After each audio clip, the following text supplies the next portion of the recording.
नमस्कार दोस्तों। आज हम एक ऐसे मुद्दे पर बात करने जा रहे हैं जो दशकों से सुलग रहा है। बलूचिस्तान की पाकिस्तान से आज़ादी की मांग। यह मांग क्यों उठ रही है? इसके पीछे के ऐतिहासिक, राजनीतिक और आर्थिक कारण क्या हैं? आइए इन सभी पहलुओं को विस्तार से समझते हैं। बलूचिस्तान क्षेत्रफल के हिसाब से पाकिस्तान का सबसे बड़ा प्रांत है, लेकिन इसकी कहानी आज़ादी के समय से ही विवादों और संघर्षों से घिरी हुई है। बलूच राष्ट्रवादियों का कहना है कि 1947 में जब भारत का विभाजन हुआ, तब कलात की रियासत, जो बलूचिस्तान का एक अहम हिस्सा था, बलूचिस्तान ने अपनी आज़ादी का ऐलान किया था। उनके अनुसार यह आज़ादी चंद महीनों की ही रही और मार्च 1948 में पाकिस्तानी सेना ने जबरन कलात का पाकिस्तान में विलय कर लिया। यह कथित जबरन विलय बलूच असंतोष की सबसे पहली और अहम वजहों में से एक है। बलूच इसे अपनी संप्रभुता और पहचान पर हमला मानते हैं। बलूचिस्तान प्राकृतिक संसाधनों से मालामाल है। यहाँ गैस, कोयला, सोना, तांबा और अन्य कई बहुमूल्य खनिज पाए जाते हैं। ग्वादर का बंदरगाह भी यहीं स्थित है, जो चीन पाकिस्तान आर्थिक गलियारे सीपीई का एक महत्वपूर्ण केंद्र है। लेकिन बलूच लोगों की शिकायत है कि इन संसाधनों का फायदा उन्हें नहीं मिल रहा।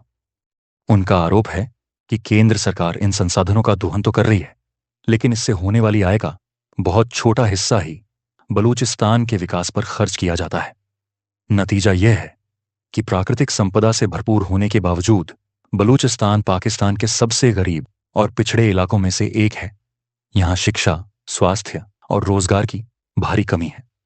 सीपीईसी जैसी परियोजनाओं को भी कई बलूच संगठन शक की निगाह से देखते हैं। उन्हें डर है कि इससे उनकी जमीन पर बाहरी लोगों का कब्जा हो जाएगा और उनकी अपनी पहचान और संस्कृति खतरे में पड़ जाएगी। बलूचिस्तान में मानवाधिकारों के उल्लंघन के आरोप भी लगातार लगते रहे हैं। बलूच राष्ट्रवादी नेताओं, कार्यकर्ताओं और आम नागरिकों के जबरन गायब होने की घटनाएं, जिन्हें एनफोर्स्ड डिसअपीयरेंसेस कहा जाता है, एक गंभीर चिंता का विषय बनी हुई है। कई मानवाधिकार संगठन इन घटनाओं के लिए पाकिस्तानी सुरक्षा बलों पर उंगली उठाते हैं। इसके अलावा असंतोष की आवाज को दबाने, राजनीतिक कार्यकर्ताओं पर अत्याचार और न्यायेतर हत्याओं के आरोप भी लगते रहे हैं। इन घटनाओं ने बलूच लोगों में पाकिस्तान सरकार और सेना के प्रति अविश्वास और गुस्से को और बढ़ाया है।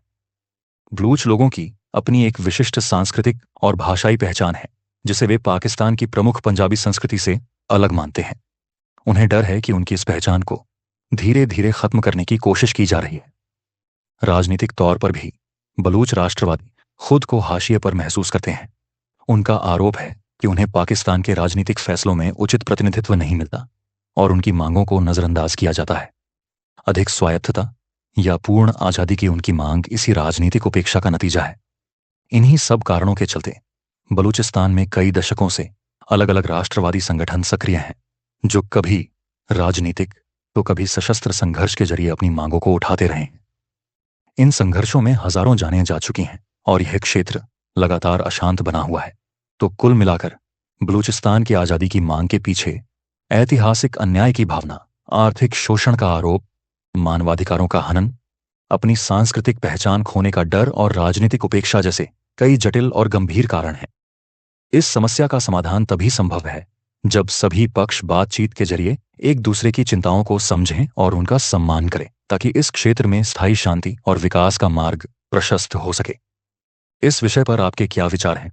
हमें कमेंट सेक्शन में जरूर बताएं। अगर आपको यह वीडियो जानकारीपूर्ण लगा हो तो इसे लाइक करें, शेयर करें और हमारे चैनल को सब्सक्राइब करना न भूलें। धन्यवाद।